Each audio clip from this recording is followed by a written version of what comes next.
Bismillah. Assalamualaikum warahmatullahi wabarakatuh. Innal hamdalillah nahmaduhu wa nasta'inuhu wa nastaghfiruh wa na'udzu billahi min shururi anfusina wa min sayyiati a'malina. Man yahdihillahu fala mudilla lahu wa man yudlil fala hadiya lahu. أشهد أن لا إله إلا الله وحده لا شريك له وأشهد أن محمدا عبده ورسوله اللهم صل على نبينا محمد وعلى آله وصحبه أجمعين يا أيها الذين آمنوا اتقوا الله حق تقاته ولا تموتن إلا وأنتم مسلمون يا أيها الناس اتقوا ربكم الذي خلقكم من نفس واحدة وخلق منها زوجها وبث منهما رجالا كثيرا ونساء واتقوا الله الذي تساءلون به والأرحام إن الله كان عليكم رقيبا يا أيها الذين آمنوا اتقوا الله وقولوا قولا سديدا يصلح لكم أعمالكم ويغفر لكم ذنوبكم ومن يطع الله ورسوله فقد فاز فوزا عظيما أما بعد فإن أصدق الحديث كتاب الله وخير الهدي هدي محمد صلى الله عليه وسلم وشر الأمور محدثاتها وكل محدثة بدعة وكل بدعة ضلالة وكل ضلالة في النار. Ikhwani wa akhwati jamaah musalla al-ikhwan yang dirahmati oleh Allah Subhanahu wa taala, kita lanjutkan pembahasan dari kitab Tauhid. Kita masuk kepada bab at-tasammi biqadil qudati wa nahwihi. Bab tentang memberikan nama dengan nama Qadil Qudat dan yang semisalnya. Yang dimaksud dengan Qadil Qudat adalah hakimnya para hakim. Jadi bab menamai seseorang dengan hakimnya para hakim dan yang sejenisnya atau yang semisalnya, yang semakna dengan sebutan Qadil Qudat, hakimnya para hakim. Engkau adalah hakimnya para hakim. Kalimat demikian dibahas di dalam kitab Tauhid. Bab ini ditulis oleh muallif rahimahullahu ta'ala ingin menegaskan bahwasanya memberikan nama dengan Qadil Qudat merupakan hal yang terlarang. Karena ini merupakan nama-nama yang menunjukkan kebesaran, yang padanya terdapat pengagungan, yang mana pengagungan tersebut tidak pantas kecuali untuk Allah, dan jika ini dilakukan maka akan membuat Allah marah. Sebenarnya bab ini merupakan pelengkap atau kelanjutan dari bab sebelumnya, di mana bab sebelumnya berbicara tentang penyimpangan-penyimpangan tauhid dari sisi lafaz. Pada bab sebelumnya muallif rahimahullah menyebutkan bab tentang menghina waktu. Ini merupakan lafaz yang menodai tauhid, di mana orang yang menghina waktu akan mengganggu Allah. Adapun orang yang menamai dengan Qudat, Qadil Qudat, akan membuat Allah murka. Dan keduanya merupakan hal yang haram, yang tidak boleh dilakukan oleh seorang hamba. Dan yang dimaksud dengan nama Qudatil Qudat Ini bukan hanya sebatas hakimnya para hakim, tapi yang semisalnya. Jadi setiap nama yang adanya pada nama tersebut pengagungan yang sangat tinggi kepada makhluk, dari laqab-laqab, gelar-gelar, dan nama-nama yang padanya ada pengagungan yang tidak layak kecuali pengagungan tersebut kepada Allah Subhanahu wa taala. Seperti misalkan Malikal Amlak atau Malikul Amlak, rajanya para raja, atau bahasa kita raja di raja. Alimnya ulama, seakan menunjukkan bahwasanya dia adalah orang yang paling alim di antara ulama, rajanya para raja, atau yang semisal dengan hal tersebut. Dan ini merupakan laqab-laqab kemegahan, laqab-laqab yang menunjukkan kebesaran, ya, yang dilaqabkan atau dinamai dengan laqab tersebut sebagian orang-orang yang sombong, orang-orang yang mustakbirin, orang-orang yang menyombongkan diri.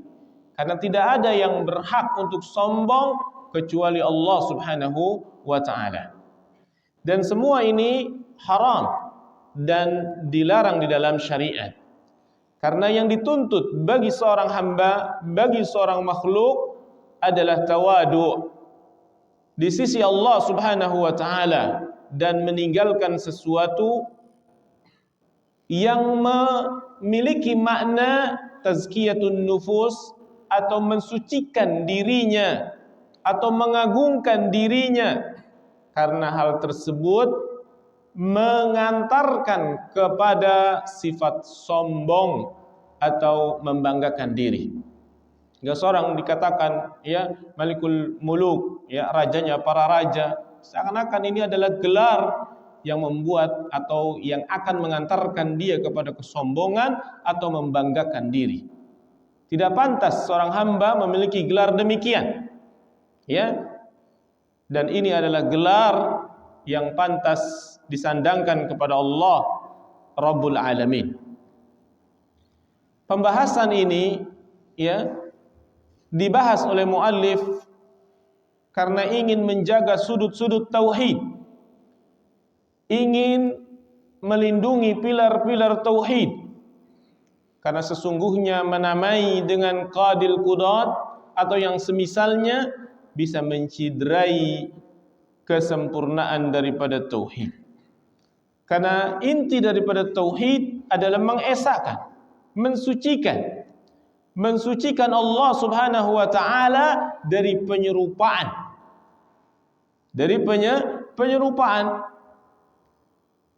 Maka orang yang menamai seorang makhluk dengan qadil qudat, yang mana nama tersebut tidak layak kecuali disandangkan hanya untuk Allah Subhanahu wa taala, maka ini berarti mengagungkan, ya. Dan ini letak at-tashbih, penyerupaan dengan nama-nama Allah. Seakan dia menyerupai makna dari nama yang dia gelar itu dengan nama-nama Allah Subhanahu wa taala. Kemudian muallif rahimahullah membawakan hadis di dalam bab ini, yaitu wa fis sahih, dan di dalam kitab sahih. Yang dimaksud dengan kitab sahih di sini adalah Sahih Bukhari dan Sahih Muslim. Karena memang hadis ini terdapat atau ada di dalam kitab Sahih Bukhari dan ada dalam kitab Sahih Muslim. An Abi Hurairah, dari Abu Hurairah radhiyallahu anhu, anin Nabi sallallahu alaihi wasallam qala, dari Nabi sallallahu alaihi wasallam, dari Abu Hurairah radhiyallahu an, dari Nabi sallallahu alaihi wasallam, dia bersabda, inna akhna ismin 'inda Allah rajulun tasamma malikal amlak la malika illallah. Nabi bersabda sallallahu alaihi wasallam, sesungguhnya akhnau ismin, nama yang paling rendah, nama yang paling hina di sisi Allah adalah seseorang menamai dengan nama Malikal Amlak, rajanya para raja. Nabi menjelaskan la malika illallah, karena tidak ada raja kecuali Allah. Tidak ada kekuasaan yang meliputi keseluruhan kekuasaannya baik langit dan di bumi kecuali Allah Rabbul Alamin. Maka kalimat Malikal Amlak dihinakan oleh Allah Subhanahu wa ta'ala, karena ini akan mengantarkan kepada sikap-sikap ujub, sifat-sifat takabur. Maka di sisi Allah, nama tersebut, orang yang menamai dirinya dengan hal tersebut, akhna ismin, akan menjadi nama yang paling hina di sisi Allah Subhanahu wa ta'ala. Kemudian para ulama, di antaranya Sufyan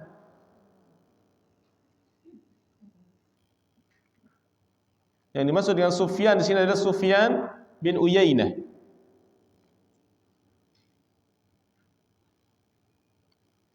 Dia mengatakan mithlu Syahansyah.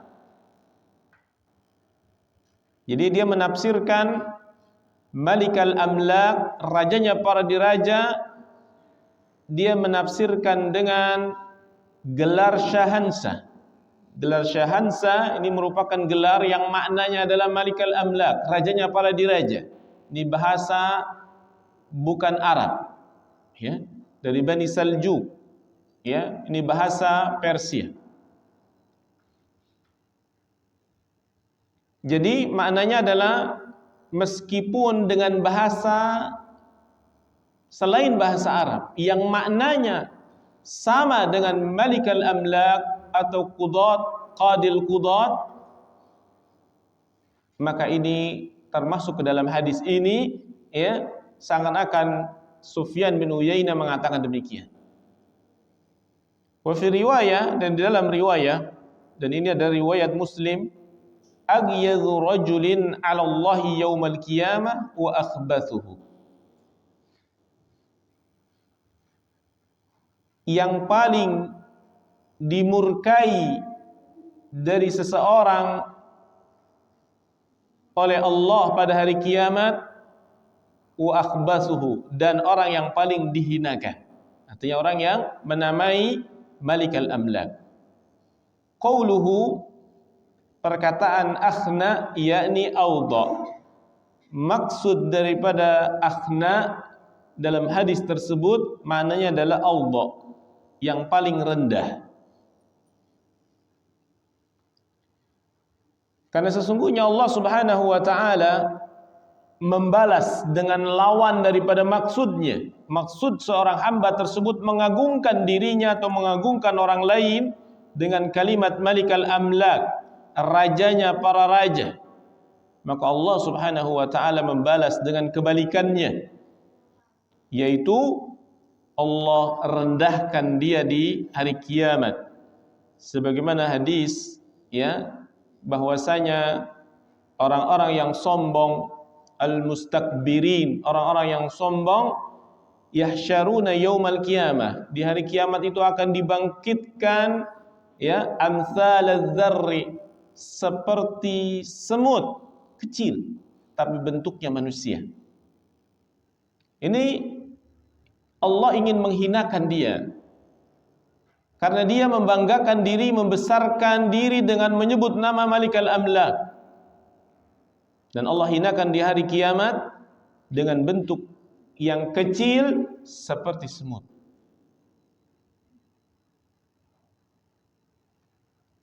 Dan lafaz Malikal Amlak atau yang semisalnya merupakan perbuatan yang su'ul adab, yang buruk adabnya kepada Allah Subhanahu wa ta'ala. Karena dia berarti mengagungkan, mengangkat derajat yang semestinya tidak berhak bagi makhluk kecuali hanya untuk Allah Subhanahu wa taala. Allah Subhanahu wa taala berfirman, "Tilkad darul akhirah naj'aluha lil ladzina la yuriduna 'uluwan fil ardi wala fasada wal 'aqibatu lil muttaqin." Dan ini sifat orang-orang yang bertakwa, ya. Itulah negeri akhirat. Kami menjadikannya bagi orang-orang yang tidak menginginkan 'uluwa, tidak menginginkan ketinggian di bumi ini.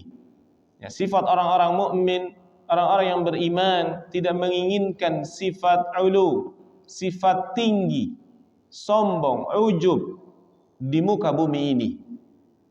Karena yang pantas diagungkan sebagai konsekuensi daripada tauhid adalah Allah Rabbul Alamin. Maka dalam menjaga tauhidnya, dia tidak mau menyebutkan dirinya itu tinggi meskipun dengan sebutan nama. Nama-nama yang memiliki makna keagungan, karena akan menodai tauhidnya itu sendiri.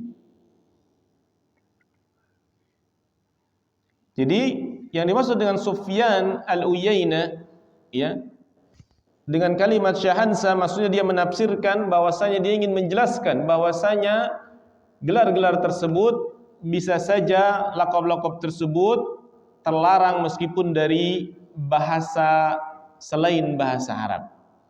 Di dalam hadis ini dianjurkan kepada kita untuk tawadu dan memilih nama-nama yang sesuai bagi makhluk dan laqab atau gelar-gelar yang disesuaikan kepada manusia. Jangan memberikan gelar, ya, yang memiliki makna keangkuhan atau kesombongan. Karena pada prinsipnya syariat kita memberikan peringatan dari setiap sesuatu yang memiliki makna kesombongan atau pengagungan. Sebagaimana hadis dari Abu Daud, Muawiyah pernah keluar radhiyallahu anhu di hadapan Ibnu Zubair dan Ibnu Amir. Faqama Ibnu Amir, maka Ibnu Amir ini berdiri. Wa jalasa Ibnu Zubair, dan Ibnu Zubair duduk. Ibnu Amir berdiri karena ingin menyambut Muawiyah, karena Muawiyah adalah seorang khalifah. Faqala Muawiyah, maka Muawiyah berkata kepada Ibnu Amir yang tadi berdiri, dia mengatakan, "Ijlis, duduk. Fa inni sami'tu Rasulullah sallallahu alaihi wasallam yaqul." Karena sesungguhnya aku telah mendengar Rasulullah sallallahu alaihi wasallam bersabda, "Man ahabba an yatamatsala lahu ar-rajul qiyaman falyatabawwa maq'adahu minan nar." Barang siapa yang menyukai bagi seseorang yang ada di hadapannya itu untuk berdiri dalam rangka menghormati, membesarkan kedudukannya, dia datang kemudian orang lain berdiri menyambutnya karena pengagungan, falyatabawwa maq'adahu minan nar, maka hendaklah dia menyiapkan kaplingnya, tempat duduknya di neraka. Ini merupakan ancaman bagi orang yang membiarkan dirinya diagungkan, ya. Dan ini tercela di dalam syariat. Dan di dalam bab ini mu'allif rahimahullah berkias, menggunakan kias, larangan menggunakan nama qadil qudat, hakimnya para hakim, meskipun dalam pendalilan bukan menyebutkan tentang nama qadil qudat, melainkan malikal amlak. Maka mu'allif rahimahullah beristinbat, mengambil hukum bahwasanya menamai seseorang dengan qadil qudat hukumnya haram, karena dikiaskan dengan malikal amlak. Meskipun permasalahan ini dipermasalahkan oleh para ulama karena ada khilaf menggunakan kalimat hakimnya para hakim, alimnya para ulama, ya. Pendapat yang pertama mengatakan haram. Dan ini adalah pendapatnya Syekh Muhammad bin Abdul Wahhab, dan dalilnya dengan hadis tersebut dikiaskan.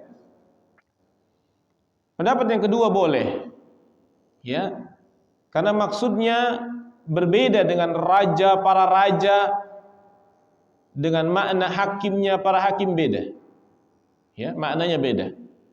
Karena di dalam hadis Nabi SAW, ya, sifat yang paling, maka ini dibolehkan. Seperti misalkan dari umatku ada orang yang paling penyayang, arham, ya, arhamul ummah, yang paling penyayang, yaitu siapa? Abu Bakar. Asyaddun nas, yang paling keras di antara manusia, di antara sahabat dalam hal kebenaran adalah Umar, ya, dan lain-lainnya, sampai Nabi SAW mengatakan aqdaha Ali bin Abi Thalib, dan yang paling aqdha, yang paling pandai di dalam berhukum, ya, memberikan hukuman adalah Ali bin Abi Thalib. Maka dari hadis ini sebagian para ulama membolehkan menyebutkan nama tersebut, atau dibatasi. Jika dibatasi maka boleh. Misalkan dia adalah hakimnya para hakim di negeri ini, dia adalah hakimnya atau alimnya ulama di kota ini, ya, maka ini dibolehkan. Dan pendapat yang ketiga, hukumnya makruh karena menggabungkan antara beberapa dalil yang ada. Jadi pada intinya kita menghindari nama-nama yang memiliki keagungan, yang mana keagungan tersebut hanya pantas bagi Allah Subhanahu wa taala sebagai konsekuensi daripada tauhid, yaitu mengagungkan hanya kepada Allah Subhanahu wa taala. Jamaah sekalian, kita lanjutkan bab berikutnya, masih berkaitan dengan masalah lafaz, yaitu ihtiramu asma'illahi wa taghyiru al-ismi li ajli dzalik. Bab tentang menghormati nama-nama Allah dan merubah nama karena penghormatan, memuliakan nama Allah. Kalau tadi tidak boleh memiliki nama-nama yang besar, adapun yang berikutnya muallif ingin memperinci bab tentang menghormati nama-nama Allah dan merubah orang yang memiliki nama yang khusus bagi Allah, dirubah untuk menghormati ketinggian Allah Subhanahu wa taala.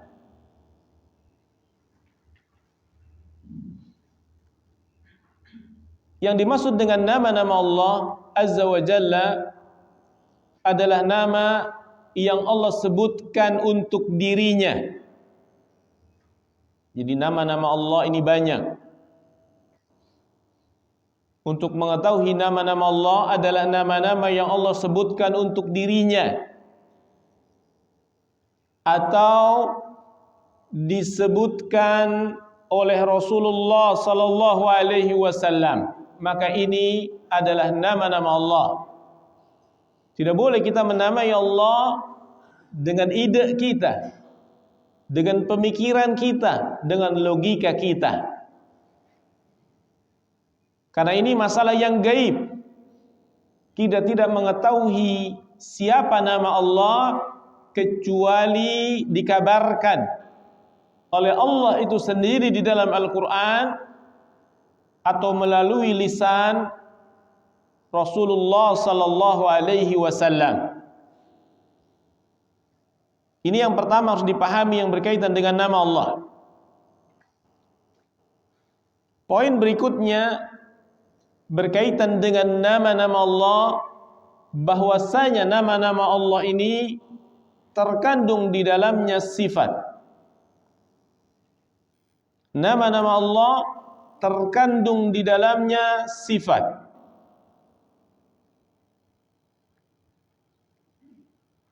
Adapun nama seorang makhluk hanya menunjukkan zat saja, belum tentu menunjukkan sifat. Seorang manusia memiliki nama Abdullah, hamba Allah, zatnya, padahal sifatnya belum tentu menunjukkan hamba Allah. Bahkan dia adalah orang yang fajir, orang yang bermaksiat misalkan. Maka namanya belum tentu mensifati dirinya. Adapun nama Allah terkandung di dalamnya sifat. Allah memiliki nama Al-Alim, maka terkandung di dalamnya sifat Al-Ilmu. Allah memiliki nama Ar-Rahman, maka terkandung di dalamnya sifat Rahmah. Ini pembahasan yang perlu diperhatikan. Setiap nama mengandung di dalamnya sifat Allah Subhanahu wa ta'ala. Poin yang ketiga yang ingin saya jelaskan berkaitan dengan nama-nama Allah, bahwasanya nama-nama Allah sebagiannya diketahui dan sebagiannya tidak diketahui. Jadi ada yang kita ketahui karena dikabarkan, dan ada yang tidak diketahui karena tidak dikabarkan. Mana dalilnya?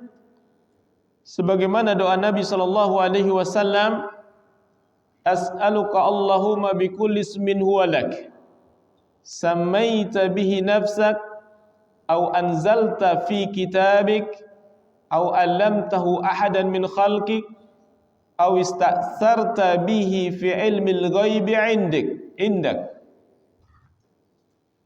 Aku meminta kepadamu ya Allah dengan semua nama yang kau miliki, bertawassul dengan nama Allah. Samaita bihi nafsak, yang engkau namai dengan nama tersebut dirimu, au anzaltahu fi kitabik, atau engkau telah menurunkannya di dalam kitabmu. Disebutkan di dalam Al-Quran tentang nama Allah. Au allamtahu ahadan min khalqik, atau engkau ajarkan, engkau beritahu kepada seseorang dari hambamu tentang nama Allah. Atau dikhususkan di dalam ilmu gaib di sisimu. Maksudnya Allah sembunyikan, Allah tidak beritahu tentang nama-nama Allah. Berarti menjadi dalil bahwasanya nama-nama Allah itu tidak terbilang, tidak terbatas. Ada yang kita ketahui, ada yang tidak kita ketahui. Ada yang Allah sembunyikan nama-namanya, tidak Allah kabarkan ya kepada hambanya. Dan ini kita beriman kepada nama yang Allah kabarkan maupun kepada nama yang Allah tidak kabarkan, bahwasanya Allah memiliki nama-nama yang baik. Walillahi al-asma'u al-husna, dan bagi Allah memiliki nama-nama yang baik. Adapun hadis bahwasanya inna lillahi tis'atun wa tis'ina isman man ahsaha dakhalal jannah, sesungguhnya bagi Allah memiliki 99 nama. Barang siapa yang menghitungnya, dia akan masuk surga. Hadis ini bukan menunjukkan bilangan batasan, bahwasanya Allah memiliki nama 99. Nama Allah lebih dari 99. Adapun maksud daripada hadis ini, karena kelanjutan hadis ini, man ahsaha, barang siapa yang menghitungnya. Maksudnya pembatasan konsekuensi bahwasanya orang yang menghitung 99 nama Allah ini akan mendapatkan ganjaran yang besar, yaitu akan masuk surga. Dan sebagai ibrah, hikmah yang besar agar kita mencari ya dari Al-Quran maupun di As-Sunnah tentang 99 nama Allah tersebut. Dan barang siapa yang menghitungnya, maka dia akan masuk surga. Maka para ulama menjelaskan tentang makna ihsaha, menghitungnya. Makna daripada menghitung nama-nama Allah 99 dan akan memasukkan seseorang kepada surga, maksudnya adalah yang pertama, mengucapkannya dengan lafaz, menghitungnya dengan lafaz. Misalkan nama Allah Ar-Rahman, menyebut Ar-Rahman, Ar-Rahim, Al-Malik, Al-Quddus, Al-Qayyum, dan lain-lainnya. Yang kedua, orang tersebut akan mengantarkan kepada surga apabila dia paham maknanya. Maknanya dia paham. Dan perlu belajar tentang nama-nama dan sifat Allah Subhanahu wa ta'ala, karena diantara keutamaan memahami nama dan sifat Allah akan masuk kepada ganjaran hadis ini, dakhalal jannah, dia akan masuk surga. Man ahsaha dakhalal jannah, karena makna daripada ahsaha bukan hanya menghafal, melainkan dia paham. Kemudian yang ketiga tingkatannya adalah selain dia menghafal, dia menyebutkan, kemudian dia memahami makna dari nama-nama Allah tersebut, dia juga mengamalkannya. At-ta'abbud lillah, dia beribadah kepada Allah dengan konsekuensi daripada nama dan sifat Allah Subhanahu wa ta'ala tersebut. Seperti misalkan dia berdoa kepada Allah dengan nama Allah tersebut. Karena Allah Subhanahu wa ta'ala berfirman, walillahil asma'ul husna fad'uuhu laha. Allah Subhanahu wa ta'ala, dan bagi Allah memiliki nama-nama yang baik, maka berdoalah dengan nama tersebut. Jika dia paham dan dia hafal ya tentang nama-nama dan sifat Allah, maka dia berdoa dengan nama dan sifat Allah yang sesuai dengan permintaan doanya.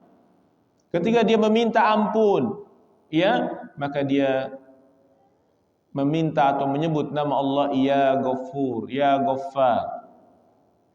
Minta kasih sayang, ya Ar-Rahman, dan yang lain-lainnya. Maka disesuaikan dengan nama dan sifat Allah Subhanahu wa ta'ala. Dan yang dimaksud dengan ta'abbud, beribadah dengan nama-nama Allah, selain dia berdoa dengan nama-nama tersebut, dia juga menjalankan konsekuensi daripada hukum atau nama dari Allah Subhanahu wa ta'ala tersebut. Seperti misalkan Allah Alimun, Allah ini Maha mengetahui dan memiliki sifat al-ilmu, maka dia beribadah mengamalkan bahwasanya setiap perbuatannya itu diketahui oleh Allah. Ini namanya beribadah atau mengamalkan nama-nama dan sifat Allah. Dia mengetahui bahwasanya Allah Sami', Allah Maha mendengar. Pendengaran Allah meliputi segala sesuatu. Maka mengamalkannya berarti tidak mungkin kita lepas dari pendengaran Allah Subhanahu wa ta'ala. Demikian juga dengan nama-nama dan sifat Allah yang lainnya. Adapun beriman kepada nama-nama Allah, prinsipnya ada 3. Kita dikatakan beriman kepada Allah, beriman kepada nama-nama Allah, prinsipnya harus memenuhi 3 poin atau 3 perkara. Yang pertama, jika disebutkan di dalam Al-Quran Ar-Rahman misalkan, maka kita beriman bahwasanya nama tersebut adalah nama bagi Allah. Ini poin yang pertama. Kita yakin bahwasanya itu adalah nama bagi Allah. tidak boleh kita tolak. Jika sudah disebutkan di dalam Al-Quran dan As-Sunnah bahwa itu adalah nama Allah. Yang kedua, beriman dengan apa yang ada di dalam nama tersebut dari sifat. Jadi beriman dengan konsekuensi daripada nama tersebut adalah mengandung sifat. Ar-Rahman, maka sifat yang ada di dalamnya adalah sifat Ar-Rahmah. Maka kita beriman dari apa yang terkandung di dalam nama Ar-Rahman. Yang ketiga, beriman dengan konsekuensi daripada nama tersebut. Seperti misalkan Allah Alim, maka sifatnya Al-Ilmu. Maka berhukum dengan nama Allah Al-Alim, maksudnya adalah kita yakin beribadah, melakukan sesuatu, ya, bahwasanya Allah meliputi pengetahuannya terhadap makhluknya. Tidak ada yang bisa lepas dari pengetahuan Allah Rabbul Alamin. Kemudian berikutnya, bahwasanya nama-nama Allah itu terbagi menjadi dua, ada yang khusus bagi Allah, ada yang tidak khusus bagi Allah. Maksudnya dari sekian banyak nama-nama Allah, ada yang tidak boleh dipakai untuk makhluk. Ini kaitannya dengan bab ini, yaitu menghormati nama Allah. Ada yang khusus bagi Allah, berarti tidak boleh selainnya. Seperti misalkan nama lafaz Allah, maka tidak boleh manusia memiliki nama Allah. Demikian juga tidak boleh manusia memiliki nama Ar-Rahman. Ya. Ini hati-hati juga, bahasa kita biasanya memanggil seseorang dengan sebutan yang dipotong, padahal namanya adalah Abdurrahman. Dipanggilnya siapa? Rahman. Ini merupakan nama yang khusus bagi Allah, sebab tidak ada manusia yang memiliki kasih sayang meliputi kasih sayang kepada seluruh makhluk. Adapun Ar-Rahim boleh, karena ini Ar-Rahim bukan nama yang khusus bagi Allah. Ini tujuan adalah untuk memahami mana nama yang khusus bagi Allah, mana nama yang boleh dinamai makhluk dengan nama tersebut. Nama yang khusus bagi Allah diantaranya Al-Khaliq. Apa arti Al-Khaliq? Zat yang menciptakan. Ada enggak makhluk yang menciptakan? Enggak ada. Yang menciptakan adalah Allah. Maka Al-Khaliq nama yang khusus bagi Allah. Enggak boleh kita menyebutkan seseorang namanya Abdul Khaliq, ya Khaliq, Khaliq, Khaliq. Ya. Maka ini perlu diperhatikan. Dan yang kedua, nama-nama yang tidak menjadi kekhususan bagi Allah. Artinya makhluk boleh menamainya, karena memang syariat menamai makhluk dengan nama tersebut. Seperti misalkan, ya, Allah Subhanahu wa taala mensifati, ya, Nabi kita yang mulia alaihi salatu wassalam dengan bil mu'minina raufun rahim. Terhadap orang-orang mukmin dia rauf dan rahim. Maka nama rahim boleh kepada manusia. Manusia namanya rahim, tapi ini sebatas nama. Sebatas nama, bukan berarti memiliki, ya, kesamaan di dalam hakikat. Berbeda. Boleh beda, boleh sama nama tapi hakikatnya berbeda. Boleh sebatas nama. Tapi ada yang nama tersebut khusus bagi Allah dan tidak pantas bagi makhluk.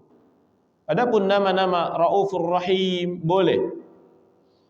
Misalkan seorang memanggil ya Rahim, karena memang Allah Subhanahu wa taala mensifati makhluk dengan Raufun Rahim. Atau juga As-Sami, ya. Sebagaimana Allah Subhanahu wa taala berfirman, "Inna khalaqnal insana min nutfah amsyajin nabtalihi faj'alnahu samian basira." Maka kami menjadikan manusia itu samian basira. Manusia dikatakan sami, dikatakan basir. Padahal Allah memiliki nama Sami'un Basir. Maka kalimat Sami' dan Basir merupakan nama Allah yang tidak khusus bagi Allah. Maksudnya boleh makhluk menamai nama tersebut. Dan ini bukan berarti menyerupakan Allah dengan makhluk, bukan. Ini kita sedang membahas tentang menghormati nama-nama Allah. Demikian juga dengan alim, ya. Dalam ayat dikatakan bigulamin alim, bigulamin halim. Maka ini juga syariat memperbolehkannya. Maka dari sini semua wajib kita menghormati nama Allah. Karena menghormati nama Allah berarti menghormati Allah. Maka tidak boleh seseorang memiliki nama atau memberikan nama dengan nama yang khusus bagi Allah. Jadi nggak boleh, dan itu wajib diapain? Dirubah. Fa in sumiya, jika memang sudah terlanjur dinamai, wajib taghyiruh, wajib untuk merubahnya. Pembahasan ini oleh muallif rahimahullah dibawakan dalil penguat, yaitu hadis Nabi sallallahu alaihi wasallam dari Abu Shuraih. An Abi Shuraih, Abu Shuraih ini Khuwailid bin Amr. Dia seorang sahabat Nabi yang mulia alaihi salatu wassalam dan masuk Islam pada Fathu Makkah. Annahu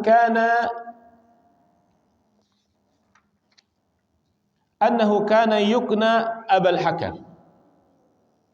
Abu Shuraih ini dahulu memiliki kunya Abul Hakam.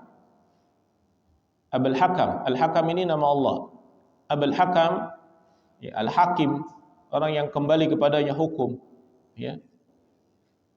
Faqala lahu An-Nabiy sallallahu alaihi wasallam. Maka Nabi sallallahu alaihi wasallam bersabda kepada Abu Shuraih ini yang memiliki kunya Abul Hakam,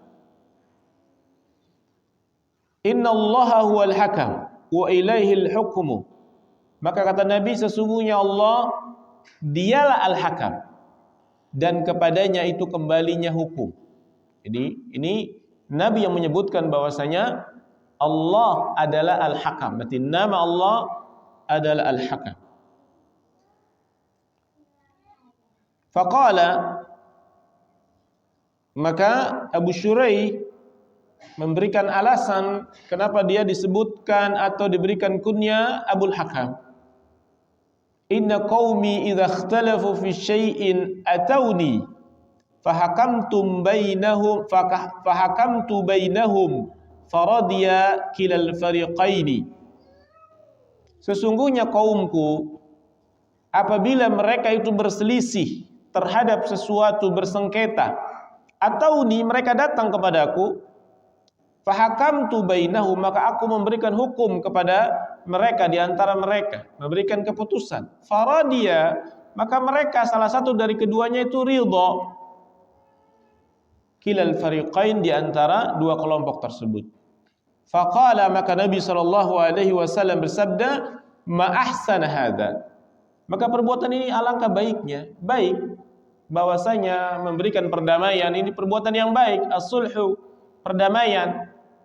Memberikan hukum kepada orang yang bertikai, memberikan keputusan yang adil, maka ini baik. Ma'asana hadza. Maka Nabi mengatakan, famalaka minal walad, maka apakah engkau memiliki anak? Kata Shuraih, qultu, Shuraih wa Muslim wa Abdullah. Artinya aku memiliki anak, pertama Shuraih namanya, anak yang kedua namanya Muslim, dan anak yang ketiga namanya Abdullah. Qala, maka Nabi SAW bersabda, faman akbaruhum, maka siapa yang paling besar di antara ketiga tersebut? Qultu, aku mengatakan Syurai yang paling besar. Qala, maka Nabi bersabda, fa anta Abu Syurai, maka engkau sekarang namanya Abu Syurai, bukan Abul Hakam lagi. Jadi oleh Nabi diapain? Diganti dengan kunya yang boleh, yaitu Abu Syurai. Jamaah sekalian, di dalam hadis ini ada beberapa permasalahan atau ada beberapa poin-poin yang bisa kita ambil pelajaran. Yang pertama yaitu menghormati nama Allah dan memuliakannya, dan merubah nama seseorang untuk atau demi menghormati nama Allah. Menghormati Allah, jangan menggunakan nama-nama yang khusus bagi Allah. Karena Nabi SAW dalam hadis ini merubah nama Abul Hakam menjadi Abu Syurai. Yang kedua, hadis ini menunjukkan kepada kita mengajarkan orang yang belum mengetahui. Karena Nabi SAW mengajarkan Abu Syurai dan menjelaskan bahwasanya kunyah tersebut adalah salah. Jadi pengajaran Nabi kita yang mulia alaihi salatu wassalam yang sangat baik kepada sahabatnya, dia menjelaskan, tidak langsung memponis, memberikan alasan, memberikan kesempatan kenapa dia salah. Karena kaumnya yang menyebutkan demikian. Maka Nabi tidak langsung kasar dalam pengajaran. Nabi bijak dan lembut dalam mengajarkan kebenaran kepada sahabatnya. Kemudian yang ketiga, di antara pelajaran yang bisa kita ambil dari hadis ini, bahwasanya hadis ini menunjukkan apabila seseorang ini melarang sesuatu yang buruk dan dia memiliki pengganti, maka hendaklah dia memberikan ganti tersebut. Artinya dakwah itu memberikan solusi. Jika nama Abul Hakam ini tercela dan terlarang, maka bagaimana solusinya? Maka diberikan nama yang baik, diganti. Demikian juga perkara-perkara yang lain. Jika dia menjelaskan kepada umat tentang riba itu haram, maka seorang muslim memberikan solusi bagaimana memberikan kemudahan bagi seorang yang membutuhkan pinjaman tanpa riba misalkan. Dan dakwah itu harus memberikan solusi kepada masyarakat, kepada umat. Dan Nabi mencontohkan demikian dalam dakwah. Tidak hanya melarang, tapi memberikan solusi yang tepat. Yang keempat, hadis ini menunjukkan tentang disyariatkannya perdamaian atau mendamaikan di antara manusia ketika manusia atau mereka berselisih. Jadi seseorang didatangi oleh dua kelompok yang sedang bertikai. Kelompok yang pertama mengatakan dia yang paling benar. Kelompok yang kedua, dialah yang mengatakan dialah yang paling benar. Maka diberikan perdamaian, solusi, pandangan-pandangan, sehingga keduanya ridha dengan hukum tersebut, maka ini merupakan kebaikan. Dan pondasi daripada perdamaian tersebut adalah taradi, ridha, bukan paksaan. Bukan memaksa, kamu harus begini, tidak. Seorang hakim, orang yang dimintai pendapat, dimintai hukum di dalam masalah ini, hanya memberikan pandangan-pandangan. Tidak memberikan konsekuensi harus melakukan ini dan melakukan itu. hanya memberikan pandangan dan dia ridha, fadhal, alhamdulillah. Dikerjakan alhamdulillah, enggak dikerjakan enggak mesti harus ilzam, tidak mesti harus ya begini dan begitu. Ya, intinya adalah at-taradi, membuat orang itu ridha di antara keduanya sehingga tidak berselisih lagi. Puas dengan pendapat orang ketiga, ya, dan ini dianggap adil. Yang kelima, dari hadis ini kita bisa pahami bahwasanya kunyah, ya kunyah ini adalah panggilan, bukan nama ya, panggilan yang disandarkan kepada bapak atau ibu, ya, abun, ummun, atau akhun, atau saudara, atau paman.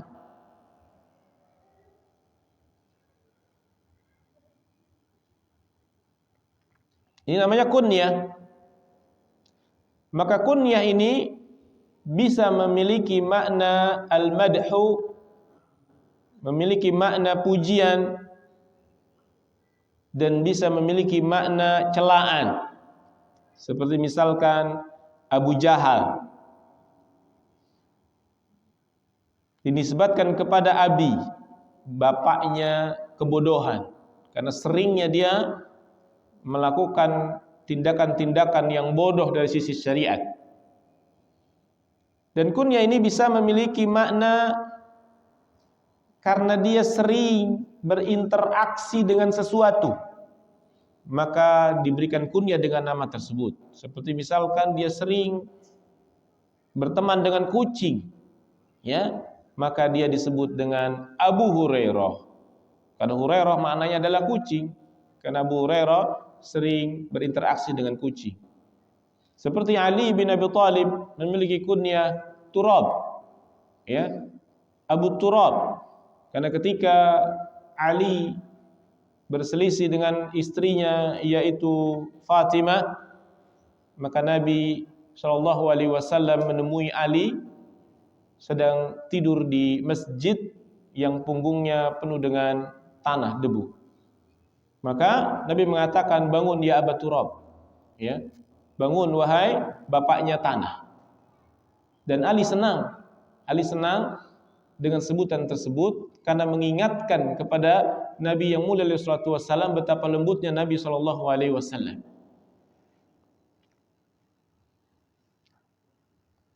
Dan ada juga kunyah hanya nama saja, tidak memiliki makna-makna yang ada tadi. Seperti Abu Bakar. Bakar ini ya bukan nama anaknya, bukan. Bakar ini misalkan bukan juga orang yang sering ya berteman dengan bakar, bukan. Ya, jadi memang nama saja, tidak memiliki. Atau dia memiliki Umar, tapi dia tidak memiliki anak yang namanya Umar misalkan. Enggak ada masalah. Jadi ini disebut dengan kunyah. Dan kunyah itu dari hadis ini ya, yang sunnah adalah digunakan dari anak yang paling besar. Anak yang paling besar.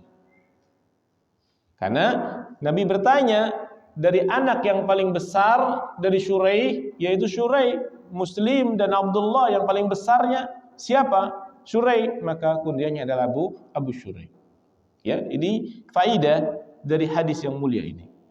Kemudian yang terakhir, faidah dari hadis ini, bahwasanya hadis ini merupakan dalil bahwasanya di antara nama-nama Allah adalah Al-Hakam. Ya. Yang jadi pembahasan, boleh enggak kita menamai diri kita atau manusia dinamai dengan Al-Hakam? Maka untuk memahami tersebut, kita lihat pembahasan sebelumnya bahwasanya ada nama yang khusus bagi Allah, ada nama yang tidak khusus bagi Allah. Apakah Al-Hakam ini khusus bagi Allah ataukah yang bukan khusus bagi Allah? Maka jawabannya, Al-Hakam ini ya adalah nama yang bukan khusus bagi Allah. Berarti boleh enggak memiliki nama Al-Hakam atau menyebut seseorang dengan Al-Hakam? Boleh. Boleh. Karena Al-Hakam bukan nama yang khusus bagi Allah. Sebagaimana para sahabat ada yang memiliki nama Al-Hakam, ya, dan Nabi tidak melarangnya. Adapun Abu Shuraih, ya, dilarang oleh Nabi Shallallahu Alaihi Wasallam dan diganti namanya Abul Hakam menjadi Abu Shuraih karena melihat alasan dari Abu Shuraih, yaitu kaumnya sering datang kepadanya, dan ini dikhawatirkan akan menjadikan si Abu Shuraih ini sombong takabur dengan nama tersebut, maka diganti dengan Abu Shuraih. Nah, mungkin ini yang bisa saya jelaskan dari pembahasan kitab Tauhid, yaitu bab tentang ihtiram, yaitu menghormati nama-nama Allah dan merubahnya, yaitu merubah nama orang yang diberikan nama dengan nama Allah demi menghormati nama atau menghormati Allah Azza wa Jalla. Kita tutup dengan doa kafaratul majlis. Subhanakallahumma wa bihamdika asyhadu an la ilaha illa anta astaghfiruka wa atubu ilaik. Assalamualaikum warahmatullahi wabarakatuh.